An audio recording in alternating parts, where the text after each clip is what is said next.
Good morning. Thank you for joining us today. My name is Brittany King. I'm a campaign organizer with Environment Illinois, a statewide citizen-funded environmental advocacy group.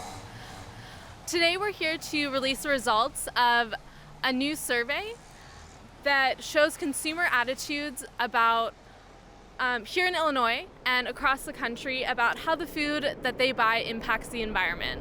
I'm joined today by Allie Young from the Dill, Pickle food co-op, as well as by Karen Hudson, the regional representative for Socially Responsible Agricultural Project, as well as a co-founder for Illinois Citizens for Clean Air and Water. I'm going to give a few brief remarks and go over the key findings of our survey, and then turn it over to our speakers. And at the end, I will wrap us up and we'll answer any questions. Our message today is clear. Farming should help the environment, not hurt it.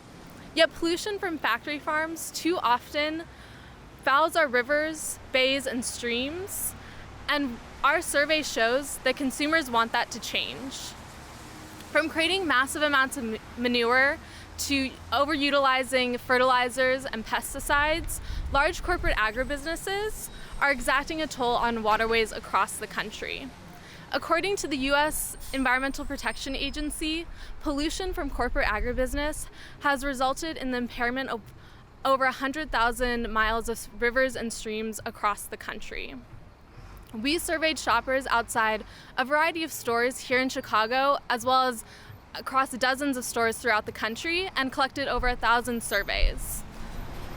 We shared information with these consumers about pollution caused by corporate agribusinesses and asked how that information might affect their buying habits.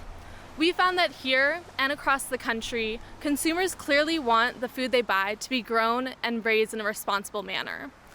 Specifically, we found that 95% of Illinois shoppers would consider paying more for their food if it was raised in a way that didn't harm the environment. And 85% of Illinois shoppers think about the environment at least sometimes while doing their shopping. And 94% of Illinoisans we surveyed said a label about food's impact on the environment would affect their buying habits. Environment Illinois is working to get big agribusinesses like Tyson Foods to reduce their pollution by taking responsibility for manure on factory farms, requiring comprehensive efforts to minimize fertilizer runoff whenever grain is grown for their livestock, and cutting direct discharges of nitrates and other compounds at processing plants. The results of our surveys suggest consumers are ready for companies like Tyson to take these common sense steps. I'm going to turn it over to Allie Young now, and she'll tell you more about Dill Pickle Food Co-op. Thanks so much for joining us, y'all. We're at the Dill Pickle Food Co-op in Logan Square, Chicago. We're a community-owned food cooperative focusing on local sourcing and natural and organic food production. We're super excited to hear these findings from Environment Illinois. This is, while it's exciting news for us, it's not surprising news for us. The good food movement and the environmental movements have been pushing consumer consciousness in this direction for decades. And to hear that 85% of consumers give the environment some thought when they're out doing their grocery shopping is why we're here. That's why we're formed. So Cooperative is always born out of need, and in the Logan Square community, 6 years ago, the need for a place 7 days a week, a brick and mortar spot to buy those sorts of sustainably sourced foods was not available. And so neighbors banded together and pooled equity to form the Dill Pickle Food Co-op. And as that consumer consciousness is rising, so is our success. We do about $2 million in sales annually, and about 30% of those stay in our local community. So supporting around 80 local farms like Montalbano and Genesis Growers and folks at Growing Power. Lots of urban ag projects here in the city. And in our new space, we'll be expanding in the fall. We'll have we're moving from an 1,100 square foot space here to about 10,000 square feet on Milwaukee Avenue. Look out for that in the fall. And with that much bigger space and that much more buying power, we'll be able to increase our impact on our local food system. I guess one other note on our, on our co-op model is that a co-op is always formed to meet a need, and so that consumer desire for sustainably sourced food is part of our model. We're here to serve people and our planet, and not singularly profit. So it's that triple bottom line that sustains us, and that will continue to sustain us in the new space. Our product selection guidelines include a bunch of criteria that our buyers look at when they're sourcing. Everything from labor standards to social impact and environmental impact is one of those big standards we uphold. So super excited to hear these findings, and thanks for inviting us. Thanks so much, Allie. And now we will hear from Karen Hudson. Go a little higher. I'm so glad to have traveled up today from West Central Illinois. I was born a few blocks from here and raised in the Chicago suburbs, but I live on a Century Farm now for the last 37 years in Peoria County. I've been fighting factory farms for 20 years, almost 2 decades. And I knew nothing about them when one tried to come into our rural community, and we learned on the run how devastating they can be as far as economic interests, social impacts on my community, and as well as the pollution that they've caused. Our nearest neighbor to the factory farm in my community has had such high counts of toxins in their well that they've been told by the health department they can't even take a bath in their water. After being sick for many, many months, they finally had their water tested where manure was being applied too close to their wellhead.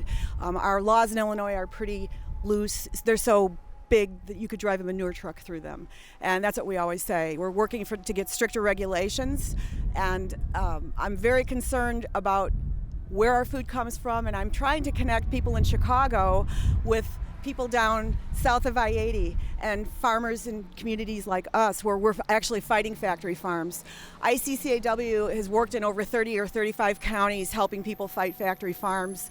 They're being inundated with waste contamination, overspraying of manure onto their properties. They've endured sickness, nuisance, and much more than that. So why would that be a concern for people in Chicago? If I don't have a CAFO near me, why should I care? Well, one of the things that I like to focus on, and I think is so important, is the antibiotic resistance issue. And everyone now is knowing that that is becoming a critical issue worldwide. You may not know that about 70 to 80% of the antibiotics in the United States are given to animals in the absence of disease to get them to market weight faster. And the byproduct of this is a rise in superbug infections. Neighbors in near rural communities are finding superbugs near their wells. You are 2 to 3 times more likely to contract MRSA or methicillin-resistant staph if you live near a large-scale facility. This is recent research done in Pennsylvania and in Iowa. So there is a health issue there for the rural residents, but for people in urban areas, by choosing co-ops such as the Dill Pickle co-op, they are making a statement with their food dollar. And I'm trying to really focus on people making a statement with their food dollar. Things have changed in 20 years. This wasn't here 20 years ago. People didn't know about antibiotic resistance 20 years ago. And what I'm asking is that people look to see who produced your food and how to do it. One of the new groups in Illinois that we're going to be working with is called Crate Free Illinois, where you can actually go to that site and find places like the Dill Pickle Food Co-op, where you can actually locate foods that's produced in a socially responsible manner. We also have the Eat Well guide, where you can punch in your zip code and find it. So there's many ways out there as the internet progresses, the information is spreading quicker, and we've come a long way, but we have a long way to go. So that's my message today. Thank you. Great. Thank you so much to both Karen and Allie. Again, today our message is very clear. Consumers don't want their food grown in a way that harms the environment. And this survey should encourage companies like Tyson to start making these common sense, responsible steps and start raising their produce and meat in a responsible manner that doesn't harm the environment or our health. So thank you guys so much. Any questions? I have a question for both Brittany and Allie. So, Brittany, can you please elaborate a little bit more about what CAFOs are doing to affect our streams and waterways? Like, what specifically are some of them doing? And then to Allie, can you elaborate a little bit more about what a co-op is and whether or not you think that your customers would like to have labels saying that products and factories use best practices when producing meat? So, yeah, go ahead. So CAFOs, which are concentrated animal feeding operations, end up polluting our waterways in a multiple of ways. One of the big issues with CAFOs is that it's concentrated. You're putting a lot of animals, be it chickens or hogs or cows, onto a very small piece of land, and most CAFOs do not have the necessary acreage to put that manure back into the earth. So when it rains, that manure will just wash off into our waterways. They'll apply manure onto frozen land during the winter time, and so that will very easily in the rain wash off into our rivers and streams. And also a lot of them, especially hog factories, are known for this, is that they'll have really huge waste lagoons, and these manure pits are filled with animal waste, and if it gets too full, sometimes they'll just discharge them right into the waterways and get manure and all the bacteria and diseases and just filth in it straight into our waters. And so that's a lot of ways that CAFOs are polluting our waterways, and it's a lot about the system. A lot of these farmers are being contracted out. These companies will own the animals, they'll get a majority of the profits off them, and yet they are not responsible for the waste that comes from these animals. So we really just need companies to start taking responsibility for not just the profit they're earning, but the waste that comes out of these factory farms.